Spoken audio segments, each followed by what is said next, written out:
Omurungi aliokwe arukunda Venus Online Radio otakaferwa ikiganiro ekiturabe ntukuretera Director wa Western Ankole Civil Society Organization omwami Kakonge Apollo ari kuganirira ninga shari kutangaza habukwatirira na budget y'ihanga eyo mwaka 2021 wasibotiwa twine erizoba eshaha z'omwazyo aha Venus Online Radio. Izina ni Mutesi Sheila, umujuzi wa program yawe ichanga chawe. Erizoba Venus Online Radio twatayisa omwami Kakonge, Director wa Civil Society Organization mu Western Region, kandi ntiza kuba ntaja n'ahashunga ya budget eshohwizibwe egesande yitwarugamo omwaka financial year 2021-2022 twakwakira omwami Kakonge. Aniya nakira nashemerwa kuba niwe. Yes. Hatiwe nkumuhereza w'abantu ninga shuwihanga na mnongo mu Western Region budget eshohwire 44.7 trillion ya Uganda. Nochigamba ngochiwe nka in your capacity as the director. First of all, umurimo wo gukora budget n'umurimo wa government yahejwe kurwa mu constitution y'ihanga. So buri mwaka babine gukora budget nubwo tubirenungi nubwo kubirembi constitution na n'amateka go kuyongeraho n'igaragira government ninga executive preparing a budget bakagitwara mu parliament ikaziganira kandi ikagira byaho. Budget yeje yitwine itikuza kutandika koso kwa mushanju kibanza ninga financial year 2021-2022 ni budget yarabibweho parliament egergiro bari kuza ku kendere cyanje cyabo bakasiga barabyaho ibintu biva kutekateka mu gushomoka n'ibiyandi hange. Hateje niyo budget yibaye bashomijo usually amateka ngito ngaragira ngo budget yibakushomanira kuba yarabiro. So nbata ku introducing cyane approve the budget. So gukangurira umugenzo nk'umugenzo yona ukwiye ko rwabo mwaka gukora budget bakagita. Kugira budgeting ko kweri percentage ndijo is kusingo buhango neza kuzo mu human capital rather mu human resource then ndijo ezo security akweta ezo agriculture. Noreba ngu itwe nk'abanya Uganda ntuzaganyirwa mucyo muri age budget because washanga at the moment ryombwire bwa covid konka Lions share yazo mu bintu bitakwatine na covid na health. No. Ecyo kwaza cyabyona tamazima ngu sheye mpango tekuza ombitakwatine na health. Because one oreba nango more specifically budget tekuza national medical stores abari kujunanzibwa okugura no kudistributing embaze kuzo marwazo bakajongera bagiha billion bena bagita billion rukaga. So icyo nchanje mayisa ngu hariho concern ngu ku improving health sector yitu nibetaga habeho embaze kumara kuragura boyi abantu aboyi. However, experience yitu no kugira ngu budget okukora bivuga mutwe kukozese. So ncho kureba nyewe tindi excited about anything. Habwo kuba kibine meaning bimpango y'ubukora.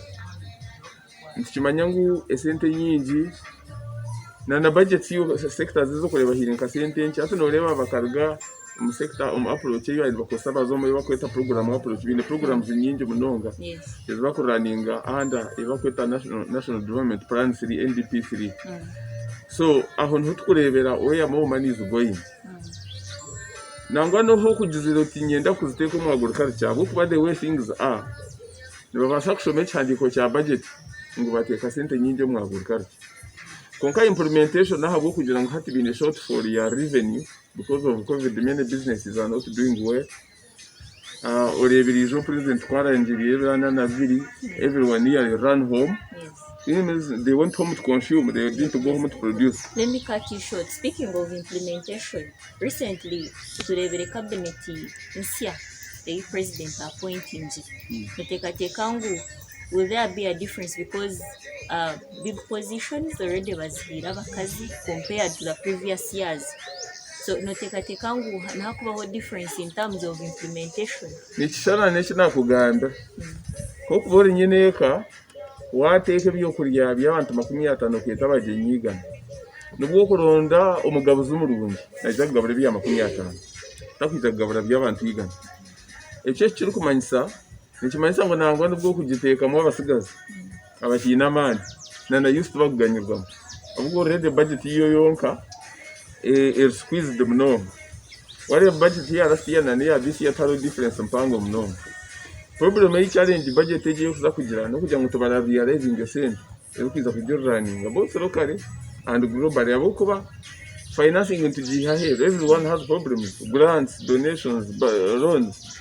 Locally businesses are collapsing tuzuru gukora kurungi mnonga ngo ihe muri revenue yo kugira ki eri kuyihama nangwa nubwo kubedo wenda we binte bikora imwe tubikoza kugira bita hati or under restrictions to opening up has all restrictions in seasons retarding a progress in the next 42 days as muze ya fi masa so little will be done.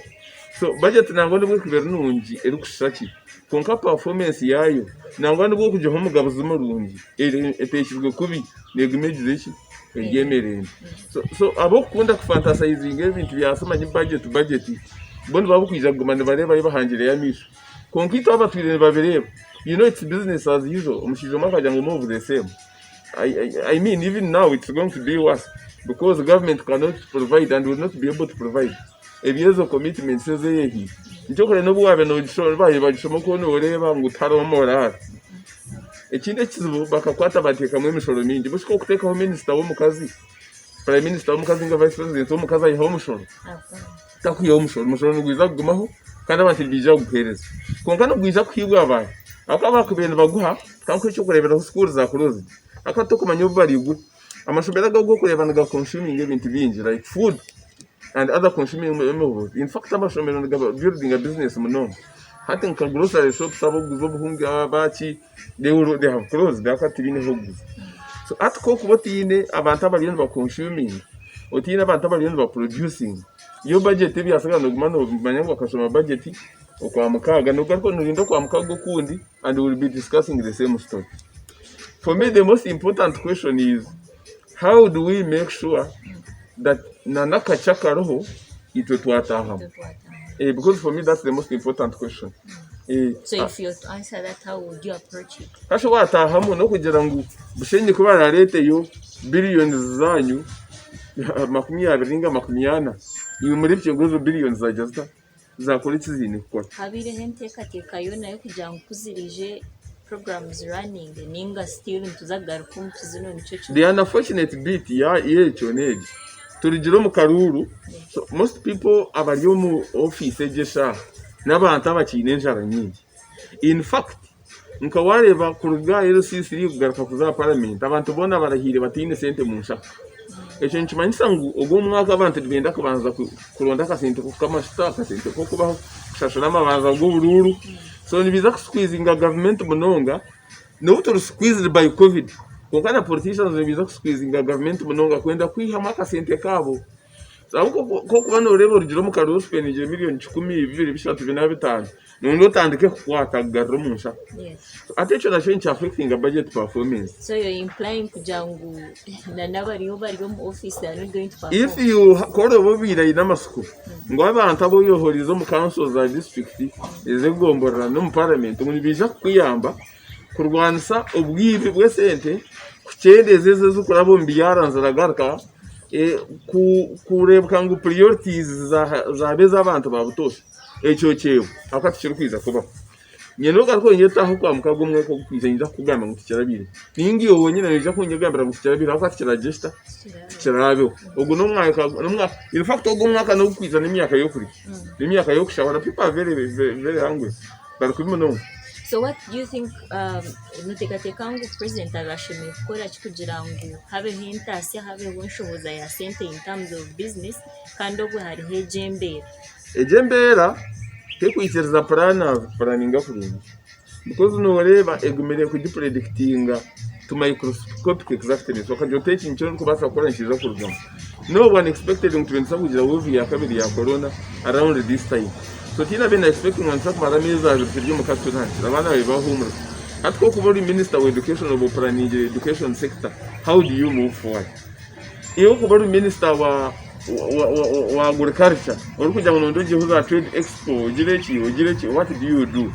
Yes, the beauty is that abahinzi bone bagumana bahinga abarisa bagumana bagira bata abarisa bagumana barisa konko izuke ngu situation encourage tine opportunity to take government ikanga kuinvestinga money mu nkora ya irrigation hato kanjo tamanta baryo mu town bondo tuba concentratinga kwinga irrigating na nijo technology is an irrigation project tell you nkahishera nkahino jumanyaka no jumanyaka hiwe I don't know minyoni managing a western region ni manyangu irrigation schemes za mbuku konka small scale farmers even the large scale farmers around kila irrigation scheme nguje ngo they are going to be producing enough food ebyo kurya base kurabya abantu mu situation ege turiyo tuzakuza no mbwire haturya apiki yo bwire bwo mwiro nkitabe bitoki kusanga bihire de no kwa mwendo kazo munja na uyi n'abantu hati bona berunzuro muka taba producing nk'abari bari aho turagera mu period yo mwiro kwaho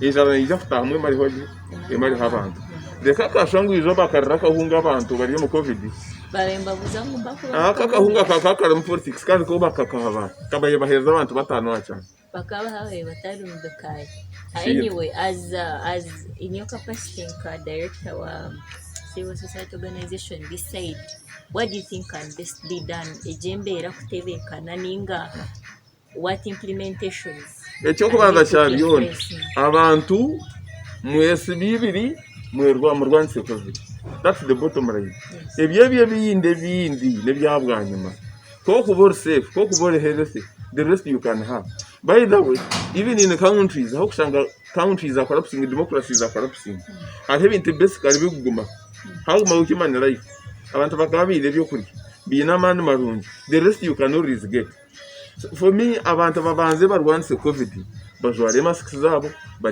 social distancing ba sanitizing bargo muzere turaheze kuchira then we can deal with the rest. Speaking of that mbushati nyowa atabasa kufuna sanitizer because possibility yo kujangu health services zo mbushenyi ni mbina yero no jangu because stay home. You stay home. If you don't have a sanitizer, stay home. I have seen police arresting people, which is wrong, because you cannot arrest people who are masks kandi akabato mu chomeye kimwe batari kumanya bo arresting bo baba mu situation. It is wrong. Konka noreba n'abantu barwo mu kafosa konka hatantucyetegereza ngo abantu bagenda bako nitucyetegereza nango hiriho nyuma butabentuye kwasanga Museveni na yenda karu hati ni cyakwenda in fact hati obwarje mu karuna bakabe nandiko ne mekore abantu bakamushoro n'abantu be babonezo kuryaho nabo kuyoboneza kuyibo konka je sahibi byo natwe ko apply what applies now is human life yoni injira ngo at focusing to recovering from ekikirwara cyakamuno. In the meantime, because I cannot tell you to that cost a traditional mechanism ezo kurebwa nkaba accountability okoranga abatakabimuka because you cannot congregate, you cannot assemble abokuba covid ne kwiyaho ibintu bishaka the freedom of movement, freedom of assembly, freedom of association kweko kwiyaho ibintu freedom of speech gitwa kandi no kigambira nka to kugenda to kwirundana batahi bawe to associating na batahi bawe. How are you going to communicate when there is an injustice? Konka twine tools ezo like social media which is very common on byaro no matawuni hata abantu bagikose munonga to communicate ahariye bintu bikugenda no mu cyaro cyabo kubara hirwe RC5 cyamani yabaja to kuntite y'uruguto bajora misho. So you trying to say ngo hati ni mwenka ukoko mu yanyu tumwachukora nchiko kashori chiko no rukoranka ahabwo kubitwe ito twin immunity yo kugira ngo covid itekwata. The only thing you can do ni limited activity o kumonitoringa, for example kumanorebuza government ko enforcing SOPs kugira ngo yani ekorecho itakara batirira ubugabe bwaci ubugabe bw'abantu abo kuba hate cyo kiri important cyo nani ngambira ababa bakwata so to kwasa in prevention ukagaruka ukakwata large groups of people ukabarondora no mwanya gumwe nico kureba chief justice na DPP bahire instructions bagira ngo first of all do not arrest unless you have finished the investigation nico kureba muzaya akagira fine them ubareke bayigumize mbataye because ubu bakimango ko ari umudana hamwe no ukanyisa ki no ukanyisa uburwi so hata na police shimokwane chimanya IGP should issue a circular note don't arrest people because of breaking the moral rules like okutazara mas kwara mugoho mwiro kanzi attack hakaro deportation mutaraka bangara mugarraho yanajo kwara nargo muciya amcyaro ko witunkuna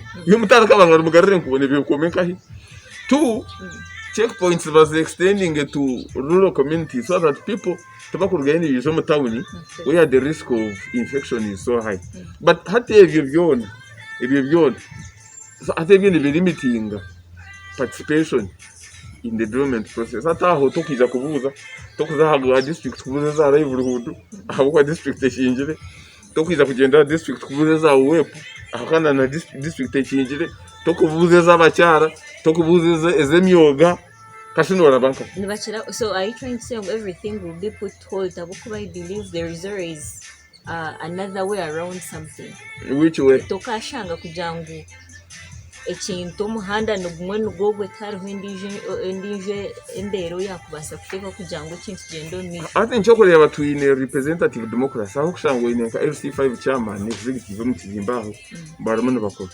idea rungu bakabire bakora oversight on behalf of the people bakugira bata abakujeshira mu government.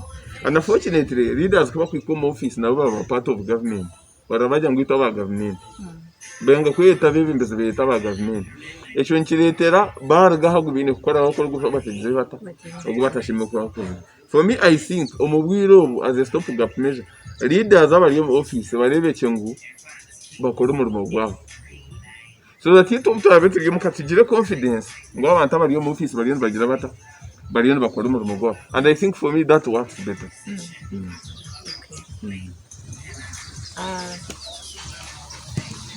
Abamba tureba nabare mnunga kuba nitwe katube tuzevuka cyo mukahumura and don't forget that program yiteyeri izoba eri sponsored by Wonders hand sanitizer abakora ebintu byinshi munonga kamashita everything just you have to reach through us of new products down katugaruki.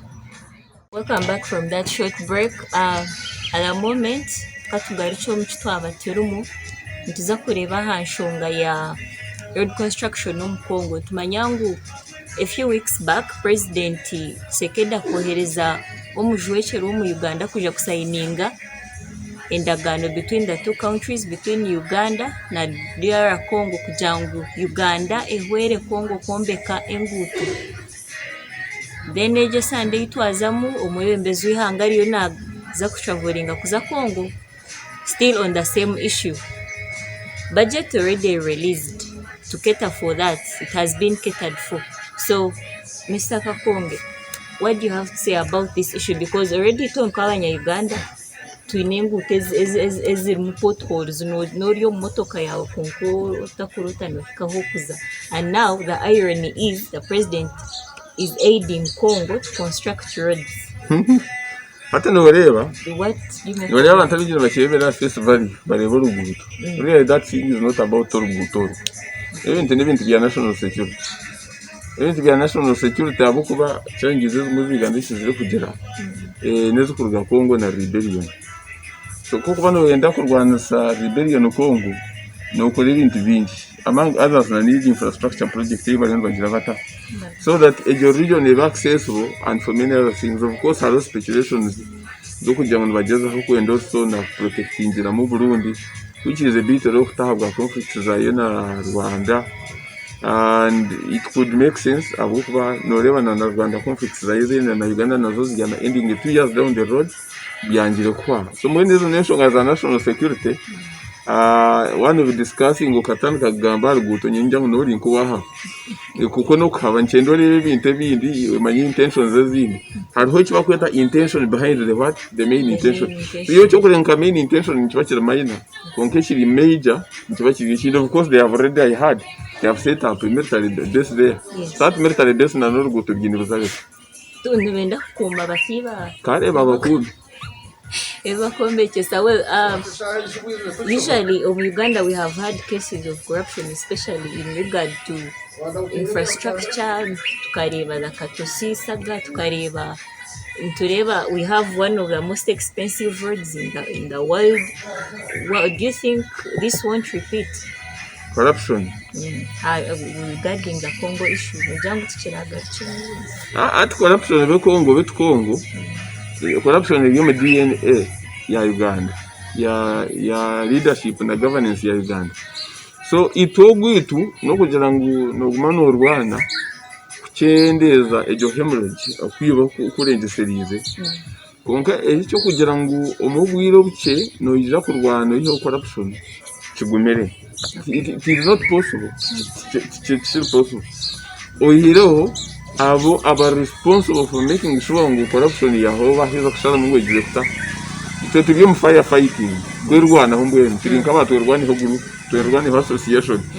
Konka corruption yene Rwanda subwa the president and his cabinet and his top technocrats. If they wake up in the morning, bakagira ngo no more stealing, they want to be stealing. That can't go Uganda. Wenda kuchibanya government ejiteri interested mu kurwana solution nako. Hati no kirebera bintu byinshi. So amare myaka obwire shitini IGG. I hope maybe you are not aware or you are aware. We have spent a long time without an IGG. Yes. Do you think he has failed to get someone to appoint? The answer is no. Abantu abako appointing abadebata. But and so IGG arebe interview inspectorate of government harebe actions zizo bataka gukora aho butagira mukuru wabo. I know in the private information on donors babamu abayindi bahereza inspectorate of government saying ezoku rwansa corruption ezoku empowering abantu ku reporting corruption bapulingira out because ibitiriza ngo okha institution sente etina accounting officer no rinkeas na gomoro na ati koro ku ati institution ishe mukwane rwansa corruption okajimo mukuru hata no expecting another kukora.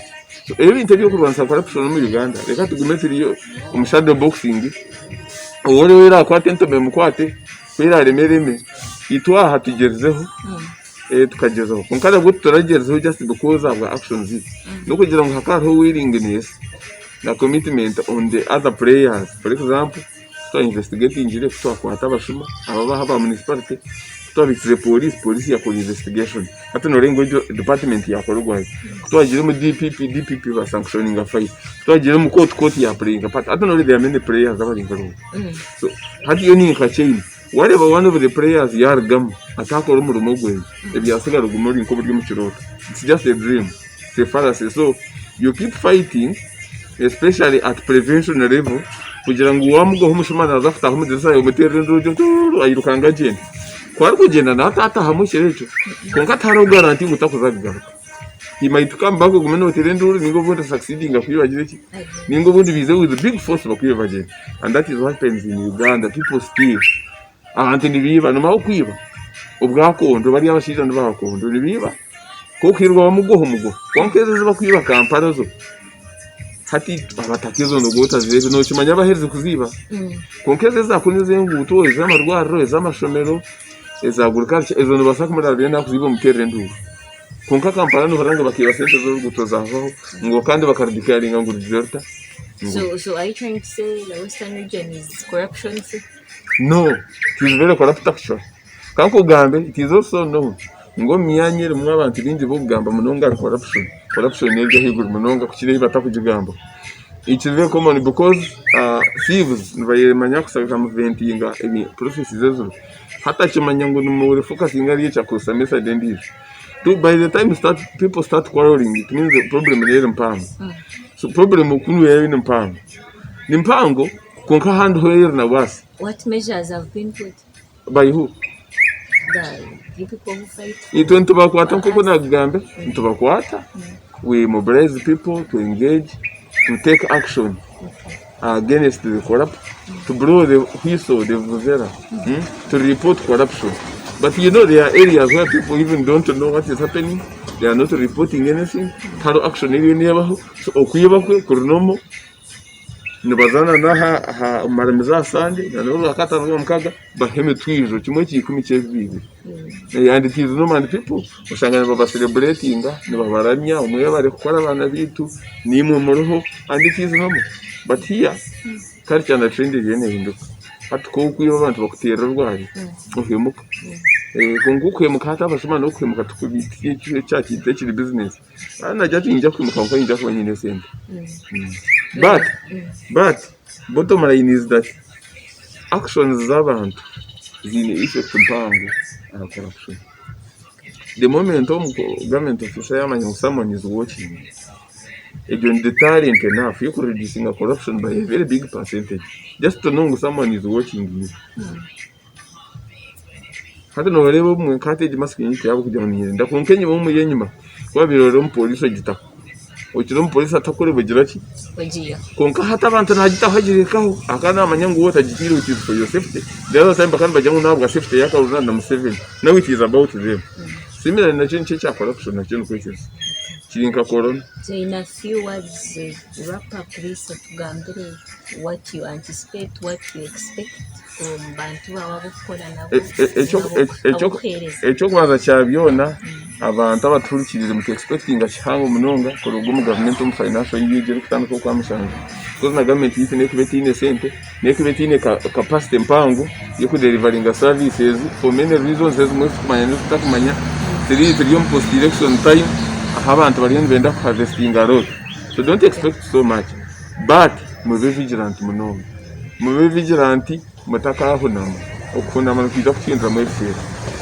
Thank you so much, Mr. Kakombe. Thank you for giving us your time. Yeah, kunyeta nani. And tuzakuba kwitogundo murundi discussing about the same issues. Corona kweta katui. And tuzakuba tuchiriho as long as twayirinda ayabana tureba Venus Online Radio program yetu yaba is sponsored by Wonders Products. Umuhereza n'abanshira mutesi. Behind the camera is Isaac Nahamia. Thank you so much. Until then, have a good evening.